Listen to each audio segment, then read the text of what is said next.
Ketua KPU langgar kode etik loloskan pencalonan Gibran, dapat peringatan keras terakhir. Dewan Kehormatan Penyelenggara Pemilu, DKPP, menjatuhkan sanksi peringatan keras terakhir kepada Ketua Komisi Pemilihan Umum, KPU, Hasyim Asyari, Senin, 5 Februari 2024. Sanksi peringatan keras ini bukan hanya diberikan kepada Hasyim Asyari, tetapi juga 6 komisioner KPU lainnya yakni Oges Melas, Betty Epsilo Idroos, Muhammad Afifuddin, Yulianto Sudrajat, Parsadaan Harahap, dan Idam Holik. Hasyim dinilai melanggar kode etik karena memproses pendaftaran Gibran Rakabuming Raka sebagai calon wakil presiden, tanpa mengubah syarat usia minimum Capres-Cawapres pada Peraturan KPU Nomor 19 Tahun 2023 sesuai putusan Mahkamah Konstitusi, MK, Nomor 90 PU 21 2023. Hasyim Asyari sebagai teradu 1 terbukti melakukan pelanggaran kode etik dan pedoman perilaku penyelenggara pemilu, kata Ketua DKPP Hedi Lugito saat membacakan putusan sidang di Jakarta. Dalam pertimbangan putusan yang dibacakan oleh anggota DKPP I Dewa Kadewiyarsa Rakasandi, KPU seharusnya segera melakukan konsultasi dengan Dewan Perwakilan Rakyat dan pemerintah setelah putusan MK Nomor 90 PU 21 2023 pada 16 Oktober 2023. Ini diperlukan agar Peraturan KPU Nomor 19 Tahun 2023 selaku aturan teknis Pilpres bisa segera direvisi akibat dampak putusan MK. Menurut Wiyarsa, dalam persidangan para teradu berdalih baru mengirimkan surat pada 23 Oktober 2023 atau 7 hari setelah putusan MK karena DPR sedang dalam masa reses. Akan tetapi, kata Wiyarsa, alasan dari KPU terkait keterlambatan permohonan konsultasi dengan DPR dan pemerintah setelah putusan MK tidak tepat. DKPP berpendapat dalih para teradu terbantahkan karena dalam masa reses dapat dilakukan rapat dengar pendapat, sebagaimana diatur dalam pasal 254 ayat 4 dan ayat 7 Peraturan DPR Nomor 1 Tahun 2020 tentang tata tertib, ujar Wiyarsa.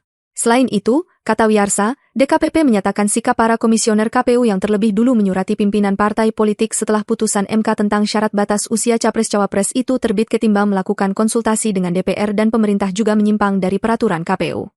Para teradu dalam menaati putusan MK akuo dengan bersurat terlebih dulu kepada pimpinan partai politik adalah tindakan yang tidak tepat dan tidak sesuai dengan perintah pasal 10 Peraturan KPU Nomor 1 Tahun 2022 tentang tata cara pembentukan peraturan dan keputusan di lingkungan KPU, ucap Wiyarsa.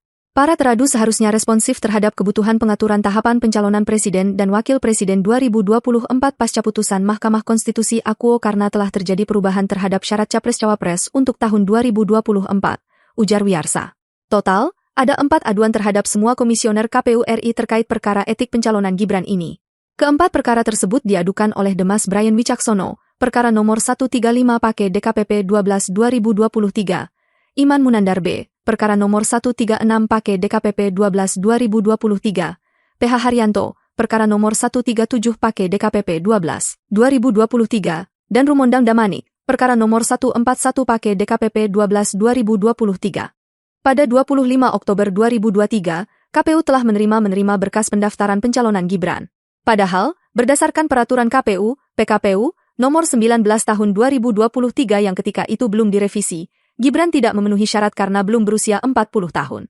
KPU berdalih, putusan MK Nomor 90 PU 21 2023 yang mengubah syarat usia Capres-Cawapres sudah cukup untuk dijadikan dasar memproses pencalonan wali kota Solo berusia 36 tahun itu. Walau demikian, pada akhirnya, KPU toh mengubah persyaratan Capres-Cawapres dengan merevisi PKPU Nomor 19 Tahun 2023. Akan tetapi, revisi itu baru diteken pada 3 November 2023. Download Tribun X sekarang, menghadirkan lokal menjadi Indonesia.